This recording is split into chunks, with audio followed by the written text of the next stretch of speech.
Welcome to Film in 5D, the show about everything film with the Sony a7S. It's great to be back today, and I want to talk to you about my favorite lens I've ever used.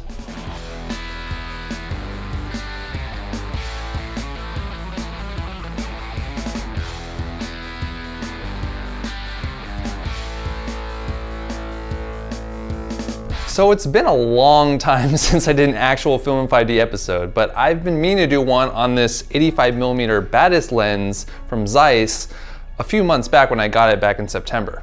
And just as a quick update, we stopped doing the podcast back in September because of some technical issues, mainly overheating issues with 4K and my a7S and my Shogun.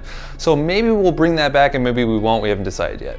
Also, I ended up selling my Sony PZ 28-135 Cinezoom lens last year before I ever got around to doing my official review on it. This was also in anticipation for the new line of Sony GM f2.8 zoom lenses that are coming out later this year, which I might talk about on a future episode.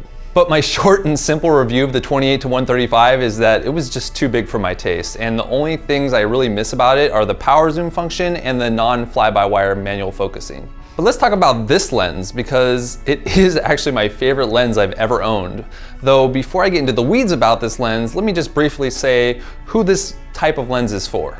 This focal length being 85mm is pretty much exclusively for portraits. It's what I'd call the minimum focal length you want when you're making someone's face look entirely photogenic on a full frame camera like an a7S. All longer focal lengths like 135, 200 and beyond will just kind of shrink the background, make things a little bit tighter and blur the background out more, but this is really kind of the optimal portrait lens. Thus, this isn't the best lens for video. For that, you'd want to look in the 16 to 70mm range on a full frame camera. Not to say it doesn't have uses for video though.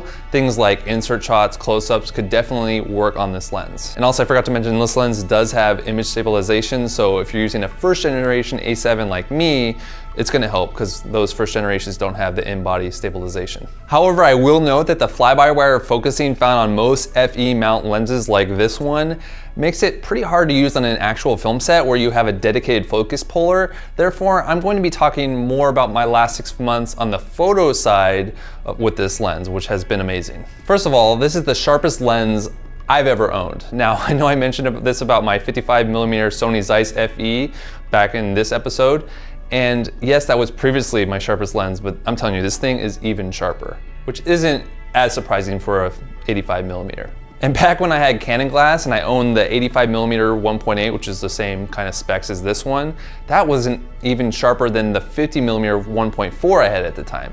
So I didn't end up using it that much unless I was doing product photos, but this one is much sharper than even my 55. The funny thing is too, I'm only using this on a 12 megapixel sensor. I can't even imagine how this would look on an A7R II with the 42 megapixel sensor, which is almost more than 3 times the megapixels. It looks already really great on my a7S. Let's see how this lens holds up against my much smaller 35mm f2.8 at the same settings.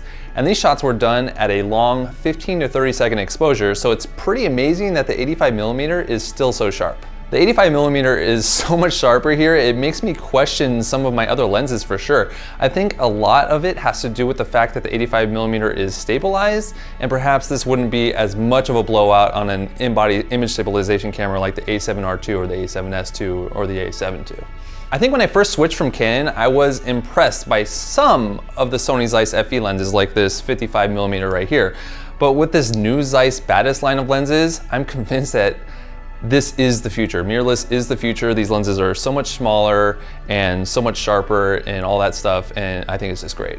Heck, most people are still having a hard time getting their hands on this lens, and it came out nearly 9 months ago. I'm even considering trying out the 25mm Batis and hopefully the 18mm Batis if that ever comes out. It's just a rumor right now, but both of those lenses sound great considering what I've experienced with this one. Now, a lot of people compare this lineup of lenses to the Otis lineup, despite the fact that those lenses are about 3 times more expensive and much bigger. Sony also has their 85mm 1.4 GM lens coming out later this month at about 50% higher price, so it will be interesting to see how this one compares to the Batis.